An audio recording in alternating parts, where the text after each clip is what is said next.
எல்லாருக்கும் வணக்கங்க. இன்றைக்கி நம்ம மில்லில் வந்து ஆமணக்கு எண்ணெய் விளக்கெண்ணெய் வந்து ஆட்டுறோம். இதுக்கு பார்த்திங்கன்னா கொட்டைமுத்து.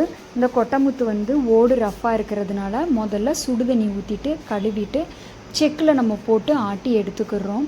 இந்த ஆட்டின எண்ணெயை 10க்கு 3 அப்படின்ற வீதத்தில் வந்து தண்ணி கலந்து இதை 4 மணி நேரம் காய்ச்சி எடுத்தோம் அப்படின்னா சுத்தமான ஆமணக்கு நெய். இதுக்கு உண்மையான பேர் வந்து ஆமணக்கு நெய் தான். இது எதுக்கெல்லாம் பயன்படுத்தலாம் அப்படின்னு பார்த்திங்கன்னா, சோள தோசைக்கு ஊற்றலாம். சோளம் சூடு, அதுக்கு குளிர்ச்சிக்காக. அடுத்து பார்த்திங்கன்னா புளிக்குழம்பு, சாம்பார் இந்த மாதிரி டெய்லி எடுத்துகிட்டு வந்தோம் அப்படின்னா பேதிக்கு எடுக்கணுன்ற அவசியம் வந்து இருக்காது. உடல் சூட்டை வந்து தணிக்கும். வெளிப்புற புற பயன்பாட்டுக்கு நம்ம வச்சுக்கிட்டோம் அப்படின்னா வாரத்தில் 2 நாள் தொடர்ந்து வைக்க வேண்டாம். ஏதாவது 2 நாள் தள்ளி அப்படி வந்து நம்ம தொப்புளுக்கும் ஒரு துளி கண்ணையும் வந்து விட்டுக்கலாம். இந்த எண்ணெய் நாளைக்கு நம்ம மில்லில் கிடைக்கும். தேவைப்படுறவங்க